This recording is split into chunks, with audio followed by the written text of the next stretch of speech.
그리고 어차피 시험 문제는 저번 수업까지 거의 나온 내용을 위주로 할 거라서 오늘부터는 좀 가볍게 들으셔도 될 것 같고. 오늘은 이제까지 못 다뤘던 거를 좀 다룰 거고요.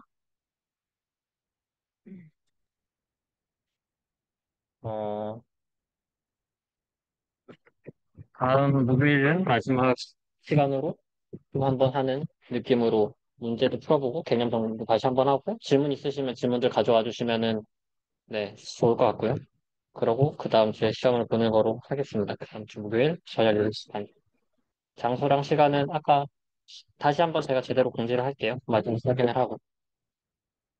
제가 시험 문제를 풀어봤을 때 한 1시간 반 정도에 풀렸으니까 2시간 반이면 충분할 것 같아요.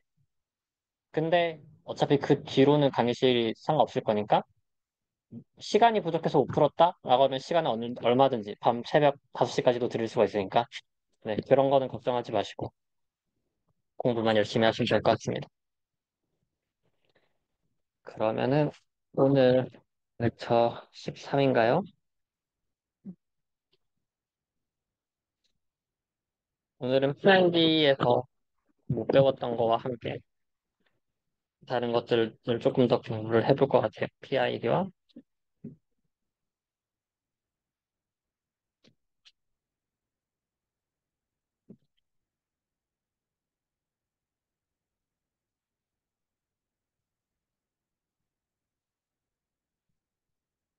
루처리티 크리테리온을 배울 건데, 네.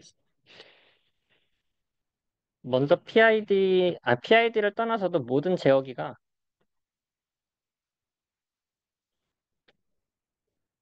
예전에도 살짝 이걸 다룬 적 있지만 디스크릿하게 만들어야 되거든요.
총 우리가 이런 제어기를 구상을 하면은 자동차든 로봇이든 그 로봇에 들어가는 약간 인베디드 보드 같은 게 있어요. 뭐 컴퓨터라고 하면은 CPU, 램, GPU 이런 것들이 다 들어가서 계산 장치를 하는데 걔네들이 약간 디지털화된 마이크로 프로세서잖아요. 걔네들이 계산을 하는 방식에 있어서 컨티니어스한 타임을 다루지를 못합니다.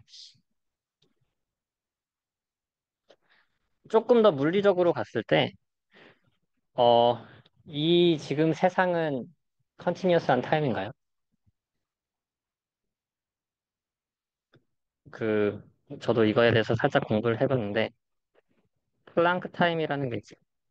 물리학에서 양자역학이랑 상대성 이론이 충돌을 하게 된다고 하는데, 그, 아주 적은 미소의 시간, 5.39 곱하기 10의 마이너스 4승. 이게 물리학에서 만들고 있는 가장 작은 시간 단위래. 이보다 시간이 더 작아지면은 그 양자역학과 상대성 이론이 충돌을 해서 우리가 물리학으로 이제까지 믿고 있던 물리학의 로가 성립이 되지가 않아요.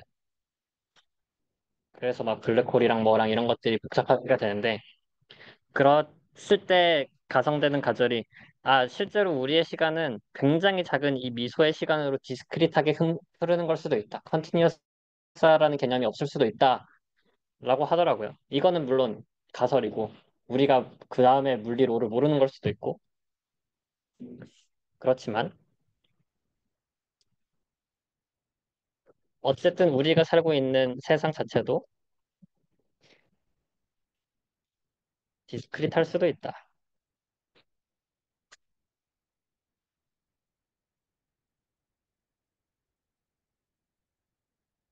근데 뭐 그걸 떠나서 굉장히 작은 미수 시간에 대해서는 컨티니어스하게 가정을 하는 거니까. 그래서 우리도 보통 컨티니어스 타임을 이렇게 어, 컨트롤 인풋이라고 합시다. 컨트롤 인풋이 시간에 따라서 이렇게 컨티니어스하게 만들어지는데 이걸 결과론적으로 디스크릿하게 만들어야 되거든요. 이산화를 시켜서 만들어야 돼요. 그 이산화를 하는 방법 중에 하나가 이러한 컨티니어스한 펑션을 가장 단순하게 이산화를 시키면은 이산화된 포인트들이 있을 거잖아요. 각 이산화된 포인트를 일정한 컨스탄트로 놔둡니다.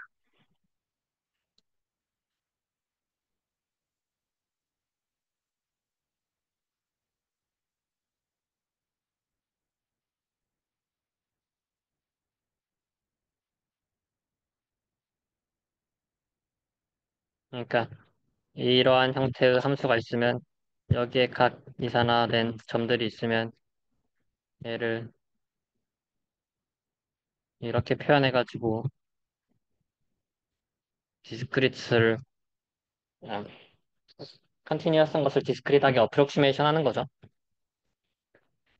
델타 t가 작으면 작을수록 이 컨티니어스한 실제의 함수와 디스크리트 함수의 오차가 줄어들겠죠?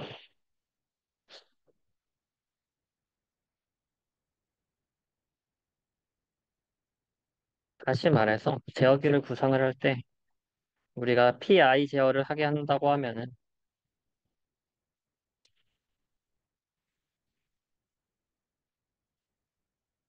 이렇게 적분을 해야 되는데 이 적분이 결국 컨티니어스한 함수에 대해서 이게 에러 함수라고 하면은 에러 함수의 넓이를 적분한 거잖아요. 넓이를 계산한 건데 얘를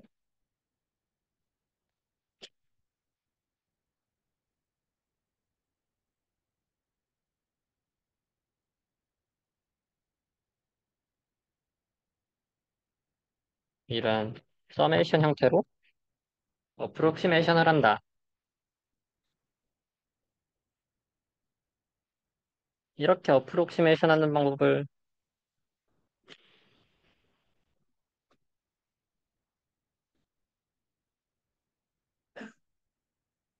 JOH라고 합니다.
근데 이거는 약간 영차 어프로크시메이션이잖아요. 컨스턴트하게 모든 것을 두었으니까.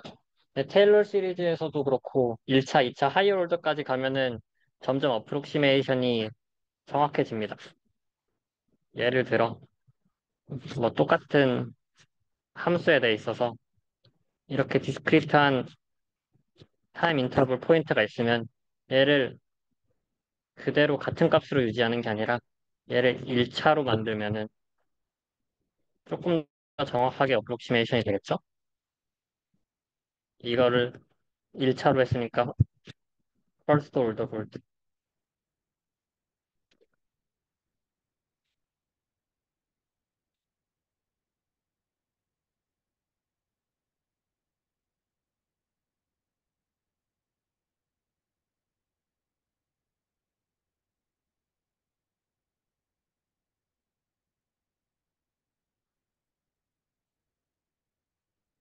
여기에서 적분을 다시 쓰면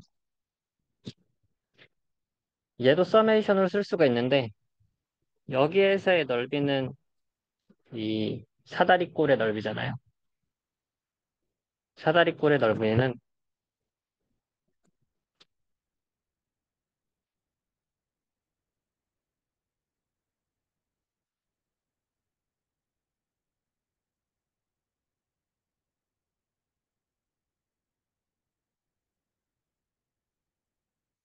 여기가 델타 t고 주변의 밑변의 합을 2로 나눠준 거가 사다리꼴 넓이니까 이렇게 접근 시도가 되겠죠.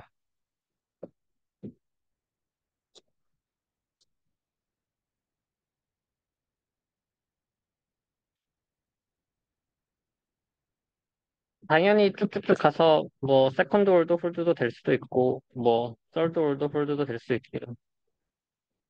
근데 이런 말들은 거의 못 봤던 것 같아요. 잘 안 씁니다. 애초에 델타 t가 작으면은 어프록시메이션이 잘 되기 때문에 퍼스트 올드 홀드도 잘 안 쓰고 거의 다 ZOH로만 제어를 많이 구성하는 것 같아요.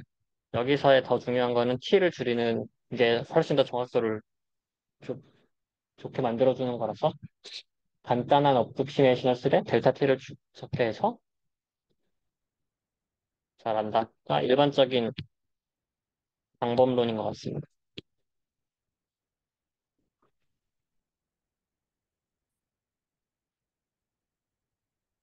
그리고 두 번째 주제로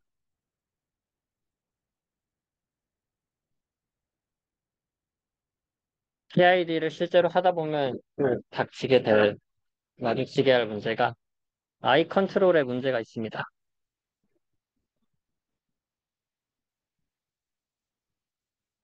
저번 시간에 D 컨트롤에 대해서도 간단하게 문제를 얘기했었는데 D 컨트롤은 미분을 해야 되는 거기 때문에 그 미래의 시간을 알아야 되는 거고 그 미래의 시간을 알 수가 없으니까 컨트롤 그래서 딜레이가 약간씩 생긴다 그랬어요. 그게 D 컨트롤의 문제인데 딜레이가 뭐 여기서도 델타 T가 굉장히 작으면은 딜레이가 큰 문제가 되진 않는데 I의 문제는 인테그레이터 와인드업이라는 와인드업이 약간 뭐뭐로 끝나게 된다? 마무리하다? 뭐 이런 뜻인 것 같은데 일단 적어봅시다.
PI 컨트롤에서 배웠던 것을 조금 더 기억해 보면은 우리가 에러 텀을 그래프를 그렸을 때 처음에는 에러가 크고 점점 에러가 줄고 뭐 원래는 뭐 이런 식으로 에러가 왔다 갔다 하게 될 거예요.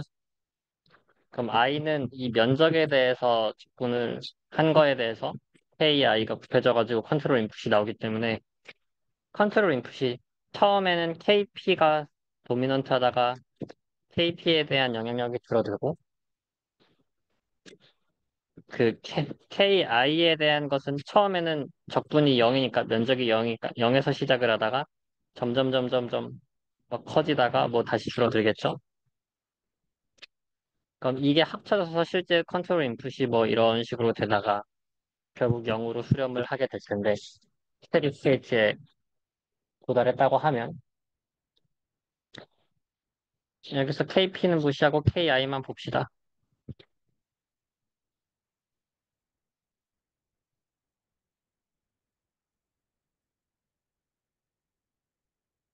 처음에는 0이었다가 면적이 늘어나니까 컨트롤 인풋이 줄었다가 이게 에러가 마이너스가 되면 대신 얘도 마이너스가 되면서 뭐 이런 식으로 될 수가 있겠죠.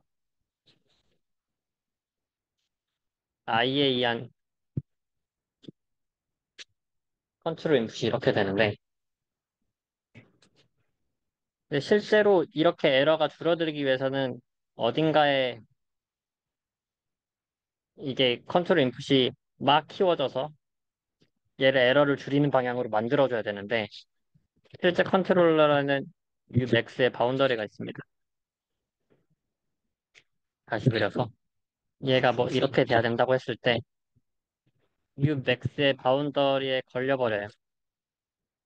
그럼 실제 컨트롤이 이렇게 가야 되는데 이렇게 더 커져야지 얘의 에러를 줄일 수가 있는데 바운드에 걸려서 실제 컨트롤이 원하는 컨트롤러와 다르게 생겼게 되면은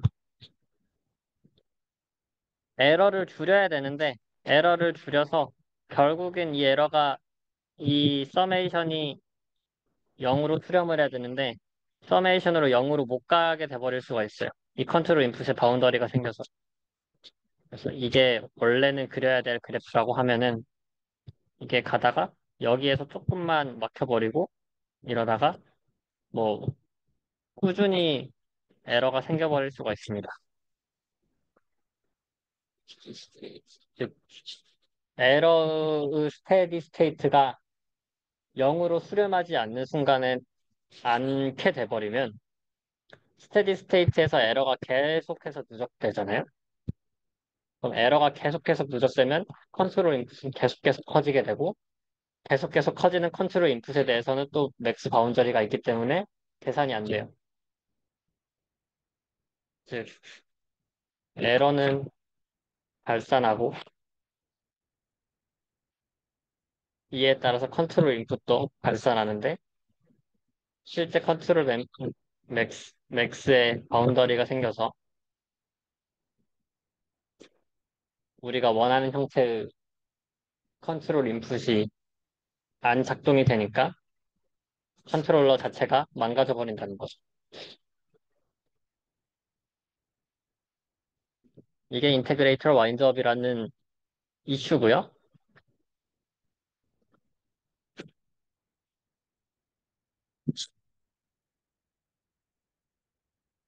뭐 여러 가지 푸는 프랙티컬한 것들이 있겠지만 가장 간단하게는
그 방법론이 되게 비슷한데요. 어쨌든 에러가 계속 증가해서 누적되는 거고 거기에 맞춰져서 컨트롤 인풋이 계속 커지는 거잖아요. 에러의 적분에 AI가 붙는 거니까. 에러가 적분되면서 계속 커지면은 KI 맞춰져서 컨트롤 인풋도 계속 커져버리는 건데, 그냥 에러가 가질 수 있는 맥스를, 바운더리를 우리가 정해버리는 겁니다. 그럼 에러가 실제로 커지더라도 우리가 쌓여있는 에러는 그냥 에러 맥스라고 가정을 해버리고, 거기서 더 이상 증가하지 않는다고 하고, 그럼 거기에서 우리는 최대로 낼 수 있는 컨트롤 인풋을 내는 거고, 최대로 컨트롤 인풋이 내다 보면은 에러가 줄어들면서 계속 컨트롤 인풋이 커지지 않는 게 클램핑.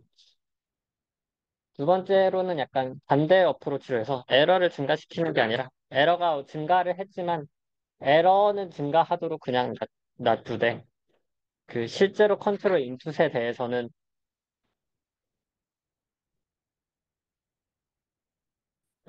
해석을 드리게. 실제로 여기에서 보통 이러한 문제가 Umax에 걸려서 컨트롤 인풋이 생기는 거잖아요. 우리가 실제로 계산해야 되는 컨트롤 인풋과 실제 그 나가야 하는 컨트롤 인풋과 실제로 입력된 컨트롤 인풋의 차이에 맞춰서 거기에서 그 에러만큼이 덜 반영이 된 거잖아요. 실제 컨트롤러에 덜 반영된 에러를 맞춰줘서 그것만큼 에러를 다시 계산하겠다. 인 것 같아요. 이해되시나요? 이거는 에러 단에서 처리를 한 거고 이건 컨트롤러 단에서 처리를 한 건데 뭐 근데 뭐 거의 비슷하다고 볼 수 있습니다. 이해가 되시나요? 다시 설명을 하면 이거는 뭐 그냥 쉬운 거고 두 번째는 이러한 문제가 보통 생기는 게 U가 이 디자이어드 된 컨트롤 인풋으로 만들어지는데 이것을 못 따라가니까 Umax에 걸려서 못 따라가니까 계속 에러가 쌓이는 인테그랜트 와인드업 문제가 생겨버리는 거잖아요. 그럼 이 못 따라간 만큼의 에러를 다시 빼줘가지고 에러를 계산해 주는 거죠.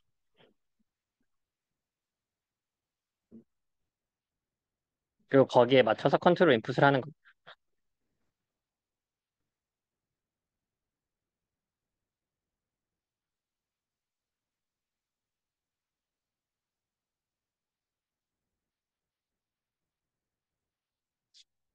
그러니까 새로운 에러를 계산을 했기 때문에 이 에러랑 이 에러랑은 에러 자체에서 바운더리를 주냐 아니면 컨트롤 인풋이 못 따른 거에 대해서 에러 차이를 만들어줘가지고 그 새로운 에러를 정의하냐 뭐 이거의 차이인 것 같은데 결국 비슷하게 귀결되는 것 같아요. 우리가 만들지 못하는 컨트롤 맥스가 있거나 그거에 작용하지 못하는 에러 맥스가 있을 때 그에 맞춰서 반응을 해서 인테그레이터 와인드 에러가 계속해서 적분되는 형태를 없애주면 됩니다. 결국 스테디 스테이트의 에러가 0으로만 수렴이 되면은 항상 해결되는 문제인 거고 스테디 스테이트의 에러가 0이 아니게 된다라고 하면은 에러는 계속해서 누적되니까 문제가 발생하는 거겠죠.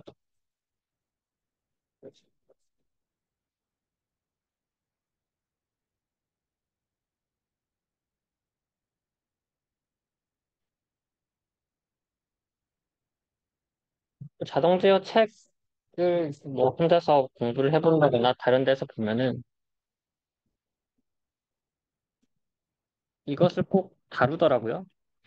다룰까 말까 저는 고민을 하다가 시험 문제는 안 냈는데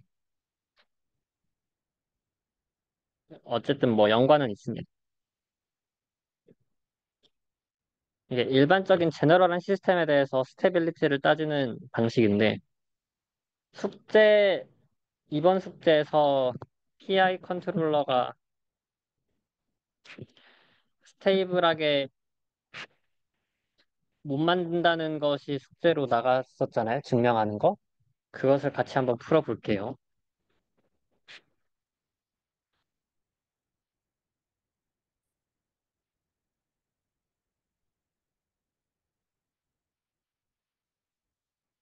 숙제가 화요일까지였나요? 주가 언제였지?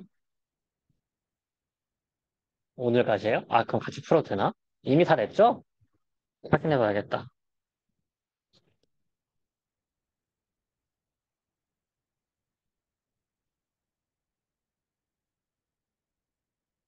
다 안 냈네요.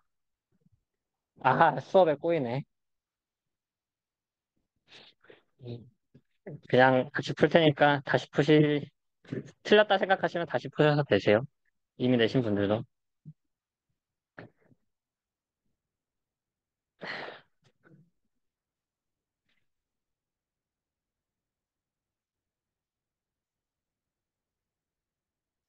누가 늦어지면.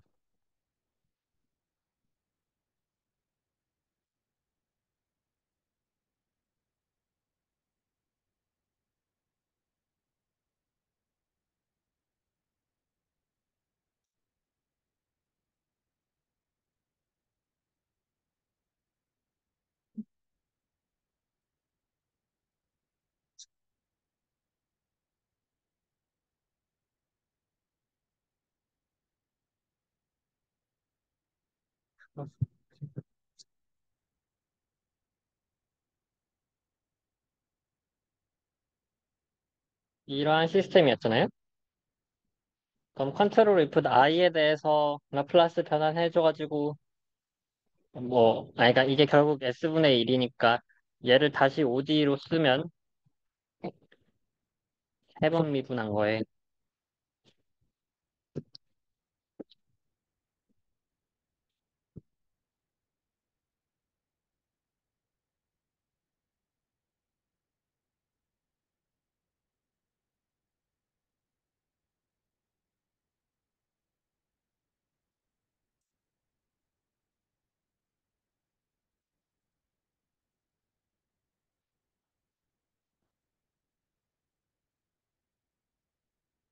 컨트롤 input까지 갔을 때 피드백 시스템의 OD는 이렇게 됩니다. 레퍼런스에 대해서 y가 여기까지 정리하는 건 저번 시간에도 했고 이제 슬슬 익숙해질 때가 됐어요.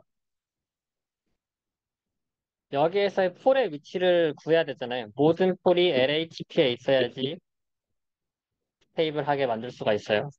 그럼 여기에서의 캐릭터리스틱 이퀘이션은 얘가 되는 거고. 그러면 이 식에 대해서 우리가 폴이 알파, 베타, 감마의 위치에 있다고 합시다. S-알파, S-베타, S-감마. 얘네들의 리얼 넘버들이 다 네거티브여야 되는데 얘를 전개하면 어떻게 되죠?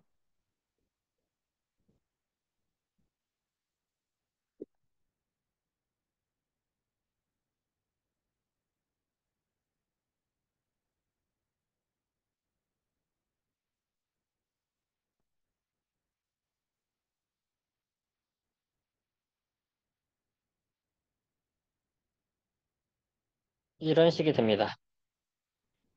이게 지금 대응되는 게 S 승승 플러스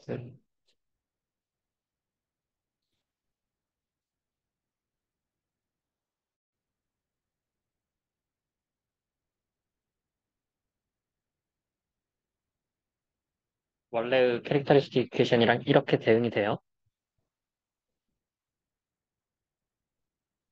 여기서 보면 알파 플러스 베타 플러스 감마가 0이에요.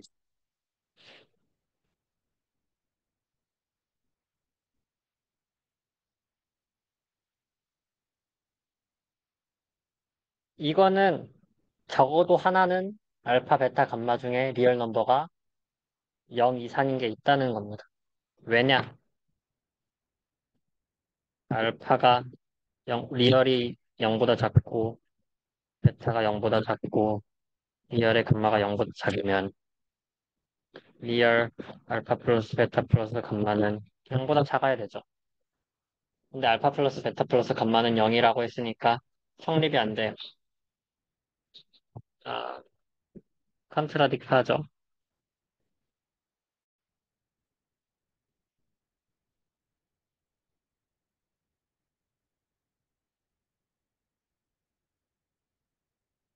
따라서 적어도 하나는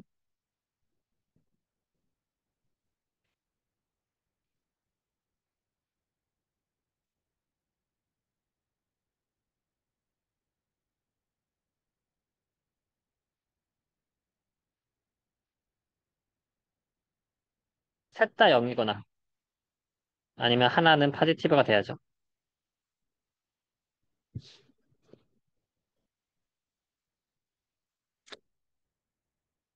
근데 뭐 0이더라고 하더라도 그거는 발산하는 시스템이니까 이거는 언스테이블하다고 할 수가 있습니다. 그래서 KP랑 KI랑 어떠한 개인이든 상관없이 언스테이블해요. 이렇게 숙제를 풀 수가 있는데 P로도 못 푼다는 것도 숙제였는데 그거는 수업 시간에도 했고요. 이걸 다시 정리를 해서 숙제를 내시면 될 것 같아요. 근데 이거를 왜 풀었냐?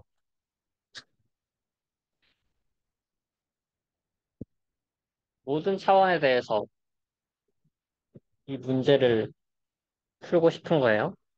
4차든 5차든 계속해서.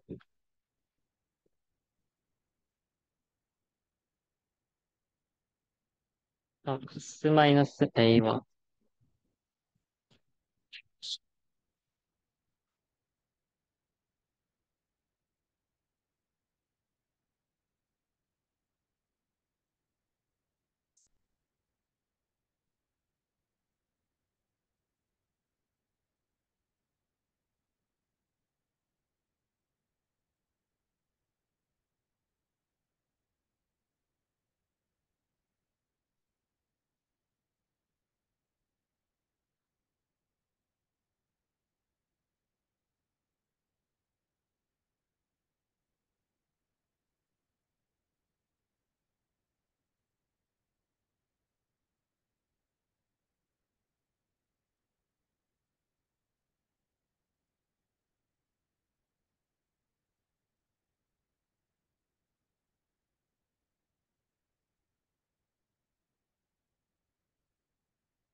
여기에서 그러니까 n차에 대해서 이것을 다 전개하면 SN승 마이너스 A가 하나씩만 들어간 게 SM 마이너스 A1, A2, A1, A3 그래서 A의 두 개의 조합으로 된 게 SM 마이너스 3 쭉 내려가서 마이너스 1에 n차에 따라서 마이너스 1이 플러스 마이너스가 결정이 되고요.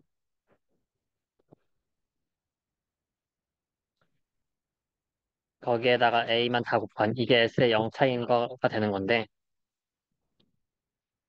리얼 파트의 A1부터 AN까지가 다 0보다 작다고 가정을 해봅시다. 그러면은 마이너스 A1 플러스 AN까지의 리얼 파트는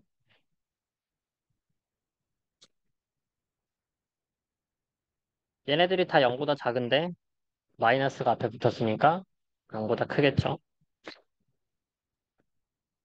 그 다음 개수는 플러스고 A1, A2, A1, A3 모든 A의 두 개의 조합인 거잖아요. AN 마이너스 1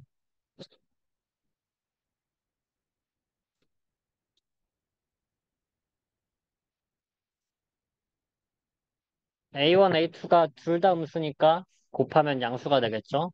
모든 엘리멘트가 다 양수니까 양수를 다 더하면 양수가 됩니다.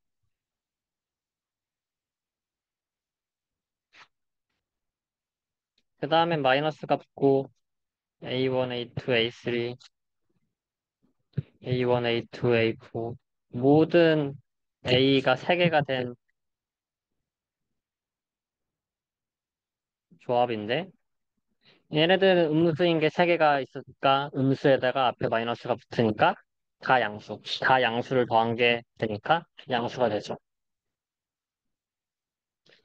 이걸 쭉 계산해 보면 마이너스 마지막 항인 마이너스 1의 n승 A1, AN도 0보다 크게 돼요.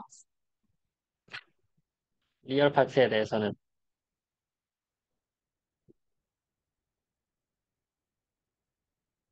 즉, 우리가 모두 스테이블한 프로를 가지고 있다고 하면은 이 캐릭터리스틱 이큐에이션이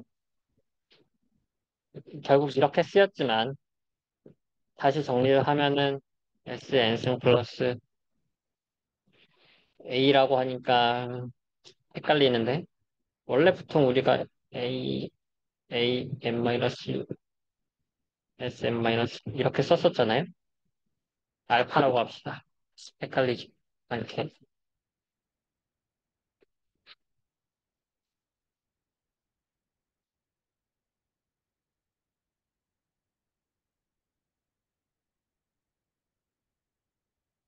이 캐릭터리스틱 이퀘이션이랑 이 캐릭터리스틱 이퀘이션이 같다고 하면은 그러니까 즉 얘네들이 하나의 개수잖아요. 근데 모든 개수가 0보다 커요.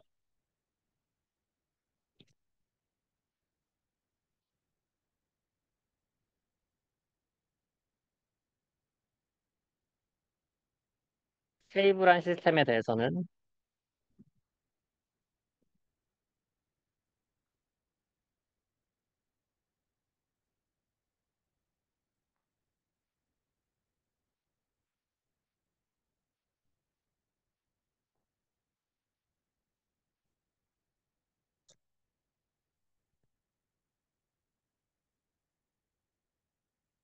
캐릭터리스틱 이퀘이션이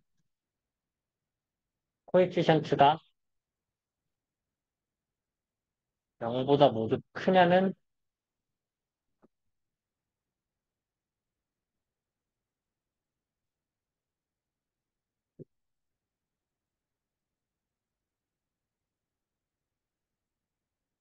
스테이블 하면은 0보다 크게 돼.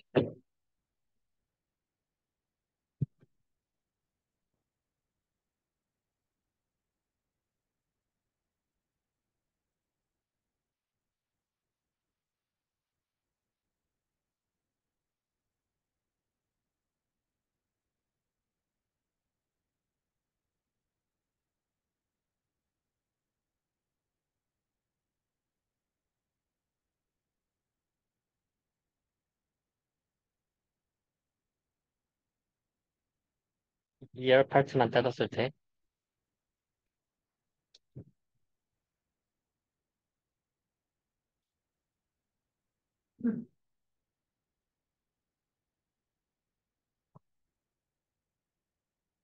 근데 이게 necessary 컨디션과 sufficient 컨디션 이런 게 있는데 모든 경우에 대해서 그러니까 스테이블 하면 항상 이게 0보다 크게 되는데 0보다 항상 크면은 스테이블한가? 이게 모든 스테이블 셋을 정의하는가는 아니거든요.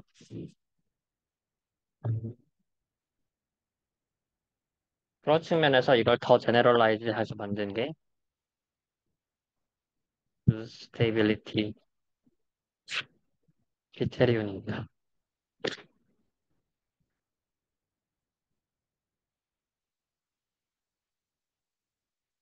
스테이블 하면 0보다 크지만 0보다 크다고 해서 스테이블 하지는 않아요. 여기 성립하진 않아요. 그랬을 때 항상 스테이블한 것을 찾기 위해서는 어떻게 해야 되냐를 계산하는 거예요. 이거는 수학적으로 증명이 되어 있다고 하는데 굉장히 어렵다고 해서 저도 공부하려다가 그냥 포기하고 넘어가겠습니다.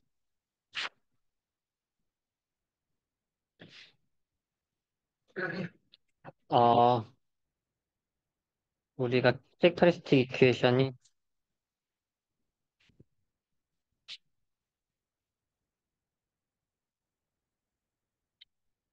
이렇게 캐릭터리스틱 이퀘이션이 있어 합시다. 이것을 어레이로 쓰는데 an-1, an-2, an-3 이렇게 차례차례로 쓴 이게 첫 번째 구성이고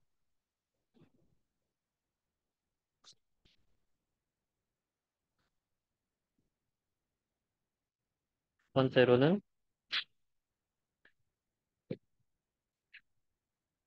의미를 계산해야 되는데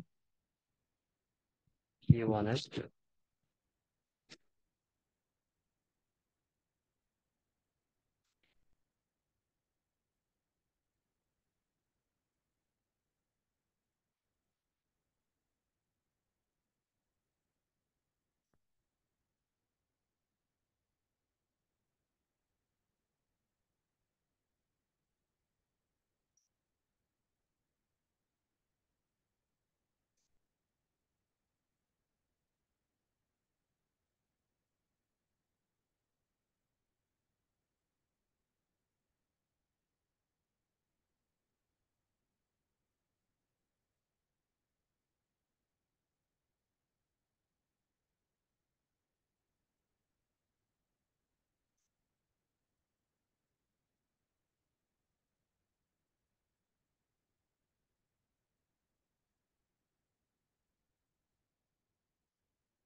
얘는 2차 매트릭스의 디터미넌트인데 a(n-1을 앞으로 하나 가져오고 얘네들은 걔대로 계속 유지하고 순서에 따라서 그 옆에 것만 이렇게 계속 바꿔주면서 디터미넌트를 계산하면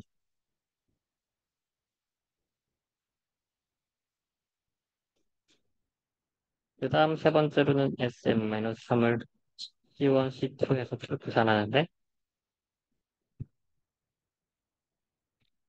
이거를 계속 반복해요. B1 계산하는 방법이랑 C1 계산하는 방법이 거의 똑같습니다.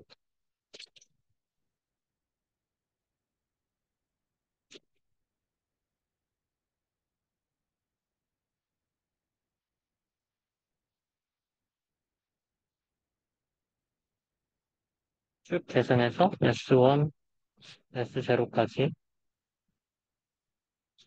했을 때 뭐 이게 J1 어떤 값이 나왔다고 합시다.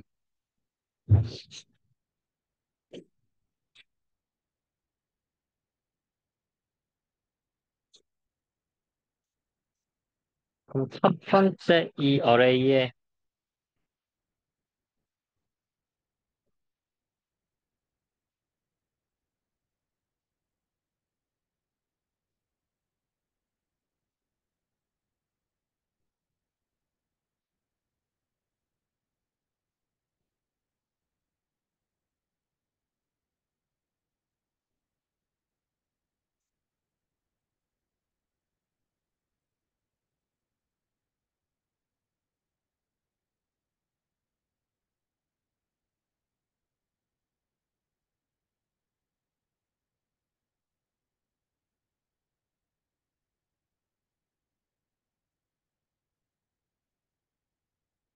이 어레이에서의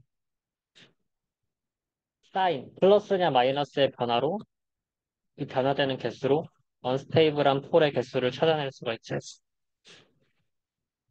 좀 복잡한데 계산을 한두 번 해보면은 좀 익숙해질 거거든요. 계산을 해봅시다. 캐릭터리스틱 이퀘이션이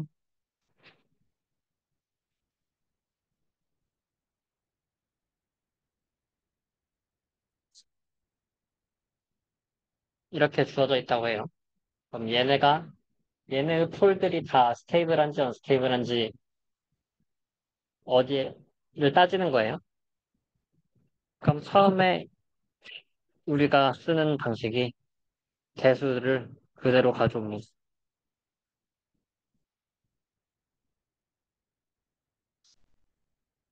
1, 2, 3, 8이니까 이렇게 1, 2, 3, 8. 이게 첫 번째 단계였고, 두 번째 단계에서는 이 B1, B2를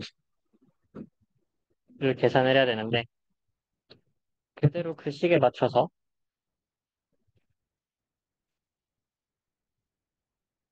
얘를 마이너스 2분의 1이 가져와시고, 이게 A1, A2면은 B1이 마이너스 A2분의 1에 A1, A2, A3, A4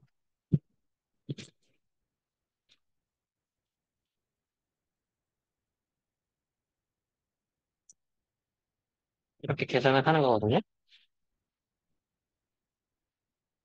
그럼 디터미넌트 2 바이 2 디터미넌트 8 빼기 6, 2니까 마이너스 1이네요.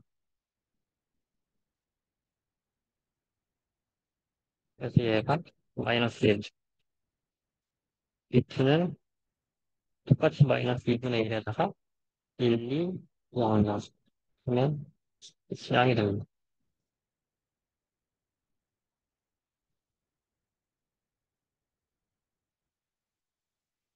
그럼 S의 영수. 이제 C1인데 C1은 마이너스 1분의 1, 2 마이너스 1, 8, 0. 이렇게 가져오는 거죠.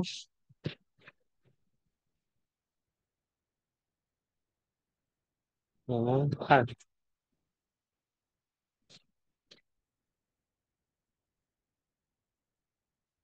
이렇게 다 계산을 하고 0까지 계산을 하고 이 어레이를 봤을 때 플러스 플러스였다가 마이너스 되고 플러스가 됐잖아요. 그럼 사인 체인지가 두 번 생겼어요. 이 말은 두 개의 언스테이블 폴이 있다는 겁니다.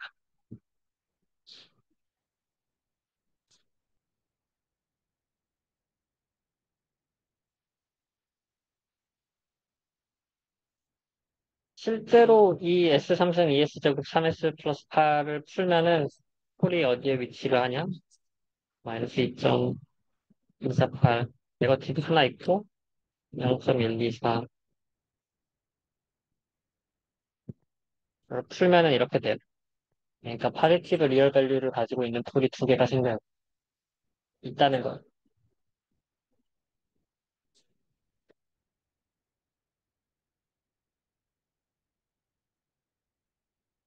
이게 우리가 폴을 직접적으로 구하기가 굉장히 어려운 방정식.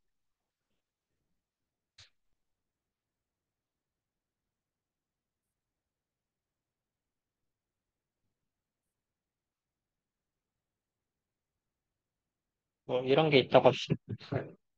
이런 것도 그냥 똑같이 계산만 계속 해주면 되거든요.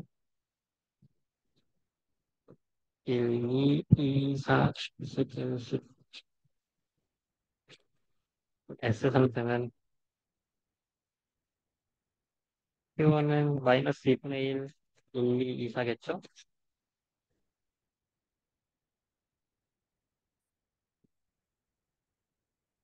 그냥 0.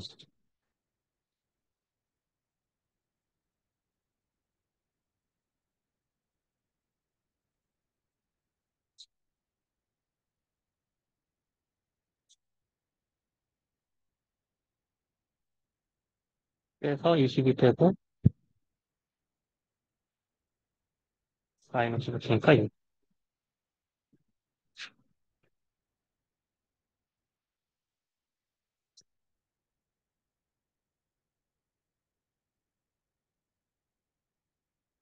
여기에서 문제가 생기는데 여기서 C1을 계산하려고 하면은 마이너스 0분의 1이 돼. 이러한 특수한 경우에 대해서는 0을 그냥 하나의 입실론으로 둡니다. 입실론은 0으로 가는 어떠한 하나의 아주 작은 밸류. C1은 마이너스 입실론 분의 1, 2, 4, 입실론 2는 마이너스 입실론 분의 1, 12 마이너스 4 입실론이거든요. 입실론은 0으로 가기 때문에 12에 비해서는 굉장히 작은 숫자예요. 그래서 무시해도 되고 얘는 마이너스 입실론 분의 10이라고 볼 수 있습니다.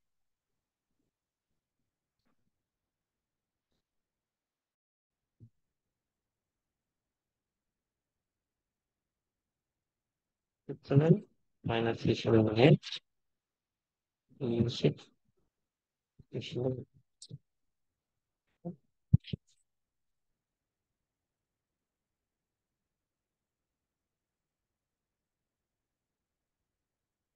이걸 쭉 계산하면은 6, 0, 이렇게 돼요. 그러니까 0이 나왔다라고 하면은 0으로 가는 입실론을 두고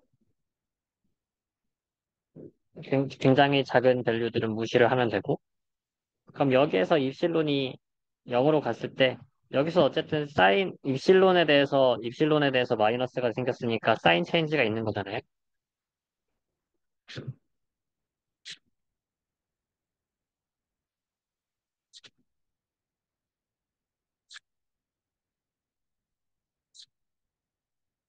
어차피 그 값이 중요한 게 아니라 플러스 마이너스만 비교하면 되는 거니까 이렇게 언스테이블 풀의 격수를 실을 수가 있습니다.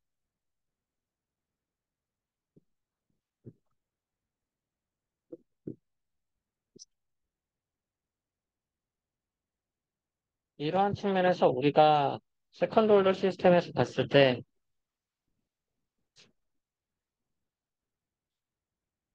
이러한 세컨드 올더 시스템의 스테이빌리티를 A1이 0보다 크고 A0가 0보다 크다는 것을 이거는 그냥 대수적으로 알제브레이크하게 보였어요. 이거는 2차니까 쉽게 보일 수가 있어서. 근데 이것도 그냥 크리테리온을 쓰면은 마찬가지로 보이거든요. 1, A1, A0, 0. S의 0에 대해서 B1, B1은 마이너스 A1 플러스는 1, 0, 7,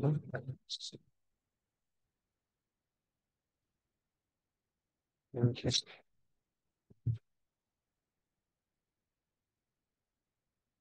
사인 체인지가 일어나면 안 되니까 처음에 1이니까 얘가 양수여야 되고 B1도 양수여야 되는데 이거는 A0가 양수여야 되는 거죠. 그런 측면에서 2차 시스템에 대해서는 A1과 A0가 0보다 커야지 스테이블하다. 볼 수 있습니다.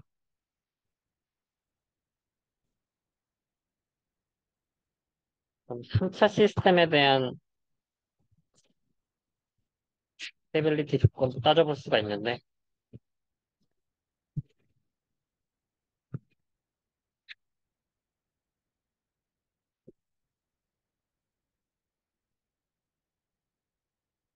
그걸 계산을 쭉 해보면 A2는 A1의 경우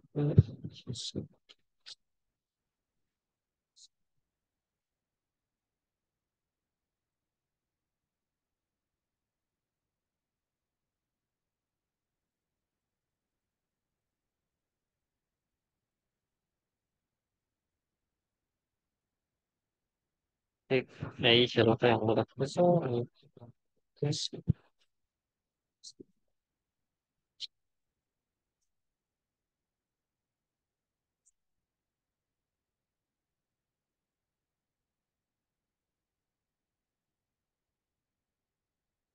이 세 가지씩이 만족이 돼야지 이 3, 4의 시스템의 콜이 모두 다 LHP에 있게 됩니다.